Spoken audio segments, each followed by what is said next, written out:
Good morning, everyone. It's Friday, April 30th, coming to you live from Seoul. I'm Kim Mo-kyan. South Korea will extend its current level of social distancing for another 3 weeks, meaning the ban on gatherings of 5 or more will remain in place. The country will also extend its special quarantine week to prevent the massive spread of the virus. The Blue House says President Moon Jae-in will be holding a summit with U.S. President Joe Biden in Washington on May 21st. And Ireland and France will gradually ease their virus control restrictions over the coming weeks and months. New York City, which was once hit hard by the pandemic, also says it's hoping for a full reopening by July. Our top story this morning, South Korean health authorities have just announced their decision to extend the current social distancing measures for another 3 weeks. The measures were due to end this week. They also extended the special virus prevention period for 1 more week in a bid to prevent the further spread of the coronavirus. Now, for more, we have our Chang Tae-hyun on the line for us. Tae-hyun, do give us the details. Hi, Bo-kyan. So to curb the spread of coronavirus, South Korean health authorities decided to extend the current distancing measures as well as the restriction on gatherings of 5 or more people for 3 more weeks.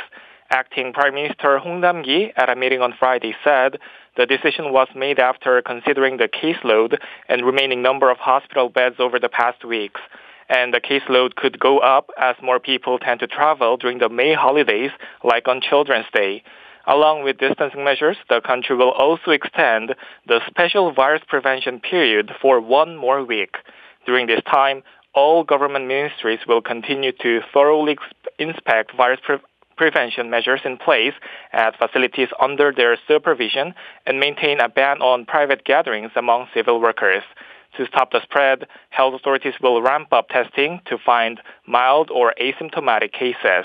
They'll also inspect if densely populated and poorly ventilated places are following prevention safety guidelines.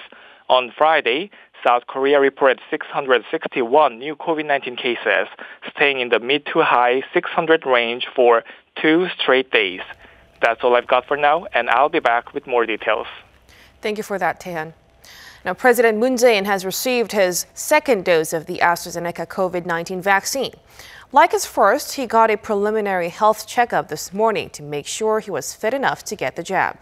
President Moon's vaccination comes in accordance with the KDCA manual for essential foreign travel, as he's been invited to the G7 meeting in the UK in June. He got his first dose on March 23rd. President Moon's second shot was expected next month, given that the AstraZeneca vaccine requires a time frame of 8 to 12 weeks.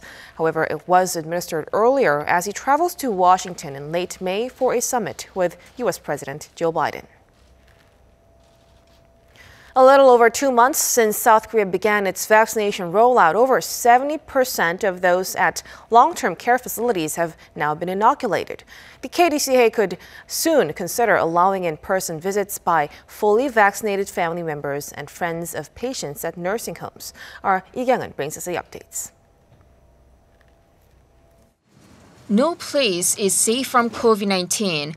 But the fear has been greater at nursing hospitals like this one, with most patients being elderly with pre-existing conditions who are more prone to the worst outcomes.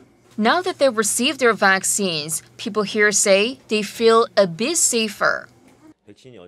Many here are those who've been longing for vaccines the most. Now we've finally got the shots. It's not that we can be less careful, but we have a greater sense of peace. Their confidence is backed by scientific data. The hospital conducted antibody tests on 25 patients who had received their first dose of the vaccine, and 17 of them, roughly 70%, tested positive for the antibodies. That could rise to 100% after the second dose. Since vaccines offer protection against severe illness, the hospital should not see any fatalities should an infection break out after those second doses. There are thousands more nursing hospitals and care homes nationwide like this one, which were the first places in the country to carry out inoculations back in February. And with over 70% of people at those facilities now vaccinated, some other impressive changes are being seen.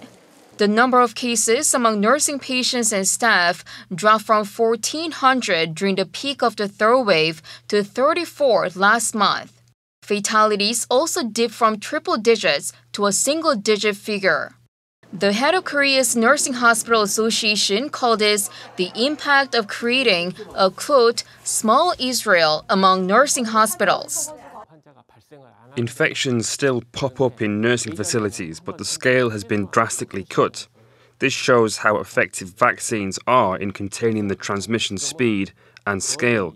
Think of it as a small Israel in Korea, which should get bigger and bigger like the US. With this positive change, the government is considering allowing anyone who is fully vaccinated to meet their families in nursing hospitals in person instead of non-contact visits. 이경은, Arirang News. South Korea has started giving fast-track COVID-19 vaccines to athletes, coaches, and others who are expected to attend the Tokyo Olympics. However, the games themselves are still on shaky ground due to the pandemic. Our Han Seung-woo reports even the option of having no fans is under consideration. The inoculation of South Korea's Olympic and Paralympic squad has finally begun. 100 athletes and coaches set to participate in the upcoming Tokyo Games received Pfizer's COVID-19 vaccine on Thursday at the National Medical Center in Seoul. The first batch included 2012 Olympic Taekwondo silver medalist Lee Dae-hun and star volleyball player Kim Young-kyung. I was nervous at first, but it didn't hurt as much as I thought it would. I think I'll be less anxious after my second dose. According to the nation's Olympic body, around 500 others will be inoculated by May 4th. And in total, 931 people from Korea's delegation will be vaccinated before the Summer Olympics begin in July. Among them, 598 athletes, coaches, and delegation members under the age of 30 will receive the Pfizer shots, which require a much shorter interval between doses compared to the AstraZeneca vaccine. Olympic organizers have also unveiled the second version of their playbook. Stricter virus prevention measures, including a plan to test athletes daily, have been rolled out amid a global COVID-19 resurgence. Athletes and staff will now have to be tested twice within 96 hours before leaving their home countries and present negative certificates. In terms of spectators, the president of the Tokyo Olympics Organizing Committee, Seiko Hashimoto, on Wednesday said that having empty venues at this summer's games is a possibility. Under the state of emergency, we may need to decide at the very last minute, and we have made up our mind that the games could be held without spectators. But I also want to inform you that we also hope that if the situation allows, we want as many spectators as possible. Spectators from overseas have already been banned, and a decision on whether to rule out even domestic spectators will be made in June, just weeks before the opening ceremony. Vaccinations aren't mandatory for athletes to participate in the Olympics, but it's highly recommended if shots are available in their home countries. Han Seung-woo, Arirang News. Japan has reported about 6,000 daily coronavirus cases for 2 days straight. Japanese local news NHK said that as of around 8 p.m. on Thursday, the caseload stood at 5,900, with the country's total number now at over 580,000 cases. And with the Tokyo Olympics set to be held in less than 3 months, some believe the event should be canceled. Local newspaper Asahi Shimbun reported that some of those working at the Tokyo Metropolitan Government are skeptical about hosting the Olympics. One of the committee officers said that they don't think they should push for the event too hard, but honestly, they don't know what to do. And on a brighter note, Ireland and France will gradually ease their virus control restrictions over the coming weeks and months. And over in the U.S., New York City, once hit hard by the pandemic, says it's hoping for a full reopening by July 1st. Our Kim Hyo-sun has more. Normality is gradually returning to some countries, but it's premised on keeping the new variants under control and a massive acceleration of COVID-19 vaccine rollouts. Ireland, for instance, has decided to ease restrictions gradually over the coming weeks and months. This follows the highest level of lockdown that has been imposed across the country since Christmas last year, which the BBC has described as, quote, the longest lockdown in the world. From May 10th, close contact services like hairdressers can reopen, while all shops will reopen a week later. The decision comes as the Irish government aims to inoculate over 80% of its population with their first vaccine dose and have 55% fully immunized by the end of June. The French government is also mulling over plans to ease restrictions implemented as part of the country's third national lockdown at the end of March following a spike in cases. On May 19th, terraces of restaurants, bars, and cafes will reopen, along with non-essential businesses and museums, but with restrictions on the number of patrons. From the end of June, reports say the restrictions will almost be lifted completely. The decision comes as some 22% of French people have received their first vaccine dose. New York City is also hoping to get back to normal before July. Well, good news today as we move forward with a recovery for all of us. It's time to set a goal for a full reopening in New York City, and that goal is July 1st. We are ready to bring New York City back fully on July 1st. Saying the city can now see the light at the end of the tunnel, the New York City mayor added that this means full capacity for restaurants, bars, as well as other stores. He also highlighted that to make this happen, vaccinations need to continue. Kim Hye-san, Arirang News.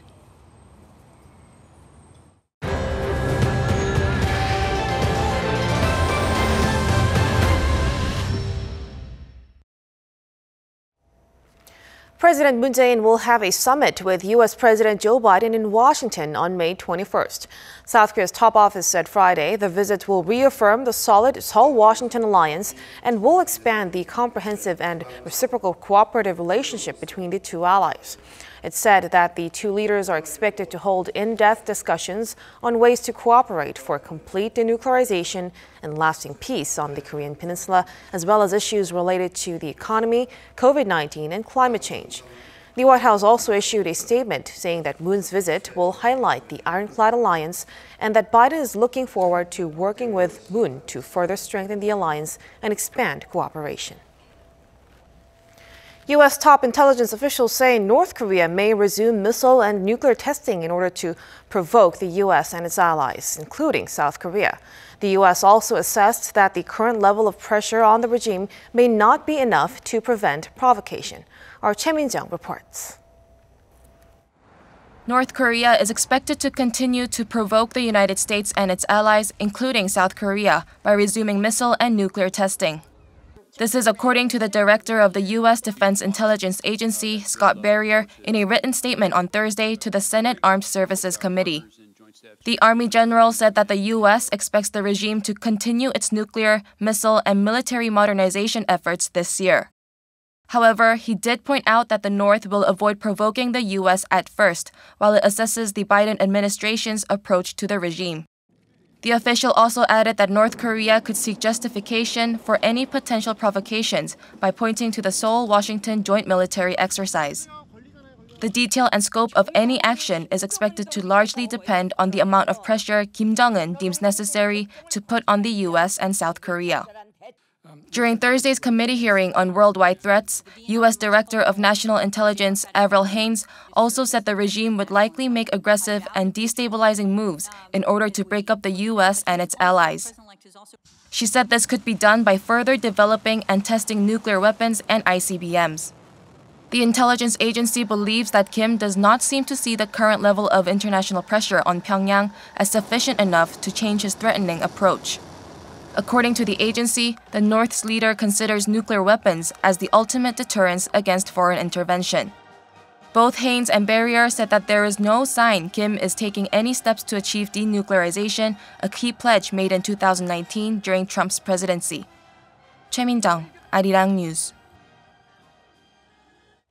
The IPO for SKIE Technology, which makes materials for batteries, has broken another record. In a two-day building period, it attracted deposits worth more than $73 billion from investors hoping to get shares.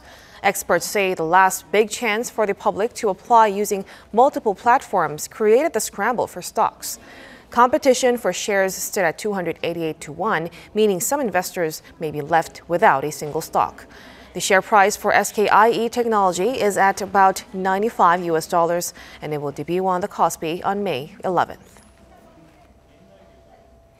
Drones will be used more widely in the near future. They have many everyday applications already. A special event in Busan brought together companies involved in this industry. Our Kim Do-yeon zooms in on the tech innovations. Connected by Drone, the motto of this year's Drone Show Korea speaks for itself. On display starting Thursday at Bexco Exhibition Center in Busan are drone technologies that could directly impact our lives. Unlike conventional drones, this one runs on hydrogen fuel cells that allows it to fly nearly 4 times longer and hold heavier objects. This could change how things are done in many fields, including medicine.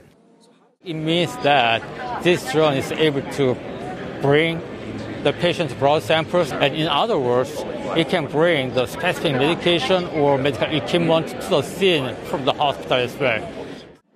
Other technologies being showcased include military drones. According to one army officer, South Korea's military drone technology ranks 8th in the world, and unmanned equipment will allow more efficient ways to conduct operations.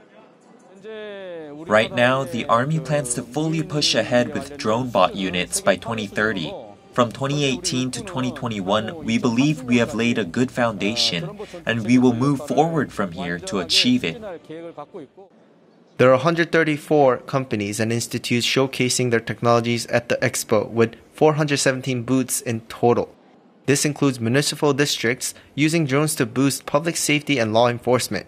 Big companies like Korean Air and SK Telecom are not only showing off their drones, but also their new software products equipped with 5G that connect drones to control towers. There are also smaller companies making drones for the sea and showing how they can help protect the environment. The audience got to hear about life and culture aspects like drone racing and drone soccer, with opportunities to try it out themselves. Also, many got to see drone performances with their own eyes for the very first time. Drone Show Korea is organized by the Ministry of Trade, Industry and Energy, along with other ministries, and it'll continue through this Saturday. Kim Do-yeon, Arirang News, Busan. China launched the first module of a new space station set to be fully operational by the end of next year. Tianhe was carried into space on the country's biggest carrier rocket, a Long March 5B, launched on Thursday from Wenchang in Hainan province. The module contains living quarters for 3 crew members. It's expected to be one of the 3 main components of what would be China's first self-developed space station. Once completed, the new space station is designed to remain in low Earth orbit for 15 years. The 2021 Billboard Music Awards has announced this year's nominees. K-pop supergroup BTS has been nominated for 4 awards, a new personal record for the 7-piece. Lee Seung-jae reports. The Billboard Music Awards revealed Thursday its nominations for this year's ceremony. Setting a new personal record for the most nominations, K-pop megastars BTS has been nominated for 4 different awards. BTS is in contention for the Top Duo Group Award for the 3rd straight year, which they won in 2019, and the Top Social Artist Award, which they have won for the past 4 years. BTS also received nominations for the Top Song Sales Artist Award and the Top Selling Song Award for their mega hit Dynamite, the first time the group has been nominated in either category. The 2021 Billboard Music Awards are based on the artist chart performance from March 21st last year to April 3rd this year. Having released Dynamite last year, the group were at number 1 in the Billboard Hot 100 chart for 3 straight weeks and dominated the digital song sales chart for an extended period of time. BTS aren't the only K-pop artists who have been nominated either. Blackpink and 17 received their first ever nominations this year. The 2 groups are in the running for Top Social Artist category, along with BTS. The 2021 Billboard Music Awards will be held on May 23rd. The group's legion of fans hope BTS's new single, Butter, will be showcased live for the first time at the ceremony. 이승재, Arirang News.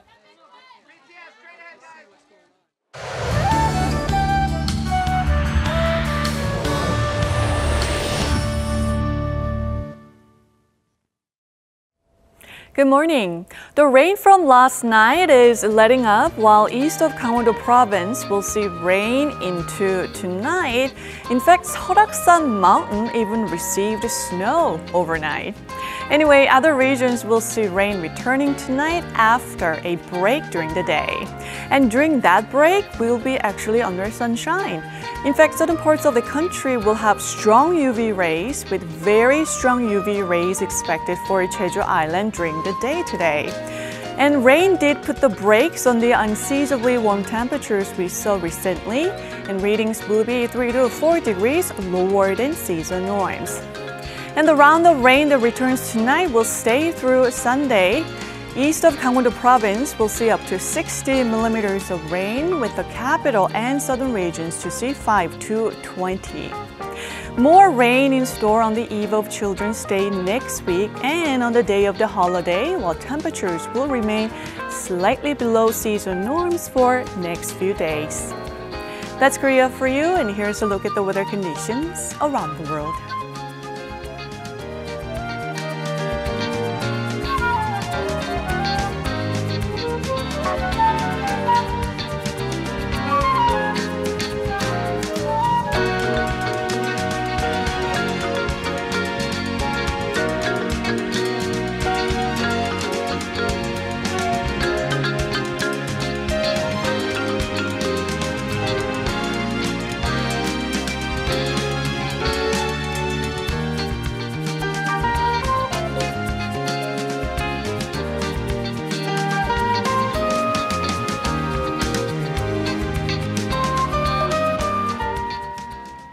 And that will do it for us at this hour on Arirang News. We'll be back at noon Korea time. Thank you for watching.